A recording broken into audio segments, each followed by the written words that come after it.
Thank you very much, Catherine, and thanks to Hamida and Manju for all of you for putting on this amazing event. It's great to be back together again. And when Catherine says rightly that I do have to rush off, it's because I've got a debate to get to in Parliament. It's not because I'm avoiding your questions. It sounded horrible that all those questions up there. I was asked one. Kevin, where are you? He was asking me what's in the Chancellor's statement later on. I told him that I didn't know, not because I was avoiding him. There is a reason that the Treasury keep things tight-lipped. It's for plausible deniability. So he makes sure that Chancellor is the first to announce what he's going to announce. But he will, I know, have heard everything that we've been talking to him about, reflecting small businesses, reflecting hospitality and retail and other really hard-pressed, especially hard-pressed businesses over the last couple of years. But I know you're looking forward to a really good day of networking and sessions, so I won't keep you too long. I want to get you talking to each other about how you can recover and how you can shape the recovery here in Croydon. But look, the thing about Croydon, there's so many enterprising businesses, there's so many entrepreneurs, there's so many opportunities. How do I know? Well, apart from being MP next door in Sutton, I set up my last business before being elected right here on the High Street.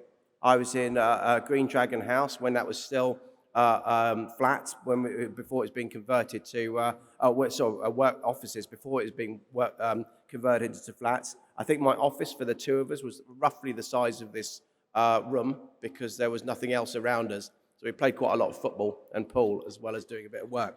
But the vibrancy of Croydon was really apparent for me to see, and I know that is still here. There's that pent-up vibrancy, frankly, because of the stasis that we've had in the last 2 years. And I know, therefore, that a number of you would have struggled, would have suffered, would have had quite a lot of anguish because we don't talk about mental well-being for smaller businesses enough, frankly. We often talk about the bottom line, rightly, understandably so, because cash is king for any small business. Cash flow is so important, but it's important that we look after each other as well, and that's why these networks that Manju was talking about, that Catherine is organising with events, are so important. As Minister for Small Business now, it's one of the big things that I have is having a driver is to make sure that we can have a consistency of business support through the country. And we can do that. It doesn't need to be government doing that at all.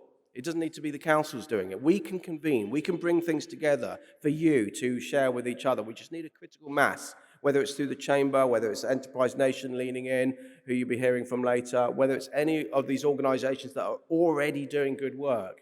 It's for us to roll the pitch to help you support each other. But enterprise has always been at the heart and the growth of the prosperity of Croydon, indeed London and the UK. And we've always acknowledged that. We know that the recovery after the financial crash was powered through by small businesses and startups. So I want to make sure that the UK is the best place to start, grow, and scale a company. But I don't want to go further than that. It shouldn't matter where you are. Whether you're in Croydon, whether you're in Barnsley, whether you're in Crewe, it should be the best place to start, grow, and scale a company. But over the last 2 years, we know that the government has had to hold the economy tight in its arms to protect jobs, to protect livelihoods, and to protect companies. We had £27 billion allocated for business grant support throughout that period of time, and thank you very much to Croydon Council for delivering those at a local level to make sure that the money can get out as quickly as possible. There was £94.7 million of COVID-19 related funding across the last 2 years. And so it's important that we make sure that in letting our hands go of the economy, we don't lose it, we don't drop everything, that we make sure we shape this local recovery. So we need to keep working together to smooth out the humps in the road. We know that there are a lot of global headwinds that are following the pandemic, whether it's energy prices, whether it's supply costs, whether it's staffing issues, that we all need to work together and co-create solutions. And where we're here in Box Park, there's a lot of hospitality around us, obviously, And so it wouldn't be right for me to not mention hospitality in that regard. In Bays, in my department, we set up a dedicated hospitality team. We had the first hospitality recovery strategy, and within that, we set up the Hospitality Sector Council. And that brought together business leaders from food, from drink, from attractions, from hotels, etc., around the country, that we could then, as I say, co-create solutions. So it's not government telling business what to do. It's actually making sure that we can have that conversation in the same way we do with the Retail Sector Council that was already been established. And by that way, we can make sure that businesses are not just profitable, but they're resilient, they're innovative, and they support local economies in socially and environmentally responsible ways as well.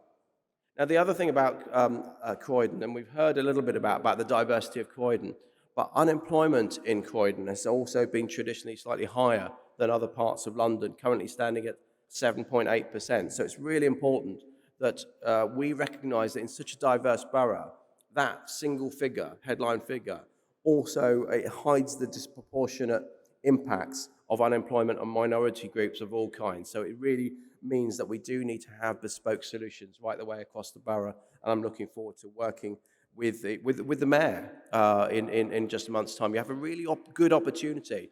It doesn't matter who's running, I'm not going to be party political about it, but by having a mayor coming into Croydon, you can coalesce around a single vision, a single person who when you look at mayors around the country where they've been really effective, it's having a single voice that's powering through those solutions, convening the councillors, the London Assembly members, people like myself, but around a voice, having a real, true voice for Croydon. Now, the Department of Work and Pensions is a key partner in the London Recovery Programme, meeting on a regular basis to discuss employment and skills to boost London's recovery. And DWP have given their full support to London councils and the GLA in developing the No Wrong Door initiative, which aims to coordinate skills, careers, and employment support. So there's no wrong door for Londoners, ensuring that employment and enterprise provide that secure route out of poverty. And we heard from Manju about net zero as well. And I met with the GLA and London Council's senior leadership recently to discuss the jobs and skills opportunities that are presented by progressing net zero goals. They do not need to be mutually exclusive. I know so many businesses are still worrying about survival, they're still worrying about how to recover, but if we embed and mainstream those first steps towards sustainable net zero goals, then we can really embed the green jobs and the skills that are going to be demanded over the coming years as we look to deliver the government's net zero strategy. Now, I mentioned the fact that inflation continues to be a real challenge, both in the cost of living and the impact on overheads for businesses, but we are committed to ensure that we can provide the conditions for all individuals and businesses to thrive. And I hope you will see that reflected in the Chancellor's statement later on today. Croydon's got one of the youngest populations in the UK. It's vibrant, it's energetic, it's intensely innovative, and it's more than ready to step into the future. I look, although I haven't got much time today, you know, I've been to Box Park a number of times, been around Croydon a number of times. I will be back. I look forward to meeting many of you on a one-to-one basis. But we know that in the same way in Croydon, people have started to change the way they move, work, shop, live around the country, and we need to, it's uncharted territory. So we need to work together to really, as I say, understand the grain that we're moving in, so Croydon can benefit from the rebalancing of people's work and recreation habits. And I know you will be at the forefront of that. Because Croydon's high streets, for example, have seen footfall levels that are almost 90% of where they were pre-pandemic. That's actually one of the best recoveries in the whole of London. So you're well placed to weather this storm with the support of the council, the mayor, and indeed government. But businesses here today, I know you're ready to take on that mantle, to grow, flourish, and thrive in this new world and bring London's economy up with you. So Outer London and Croydon can be central to our economic recovery, And with innovators such as you at the helm, I know that Croydon will be at the forefront of our recovery. So this event today is a fantastic opportunity to show the country that Croydon's entrepreneurs are ready to take the lead, putting London back in business. So please do enjoy the Business Expo taking place in Electric House shortly, with the knowledge that you have everything within you to enable your business, the Borough of Croydon, and the whole of London to thrive. Thank you.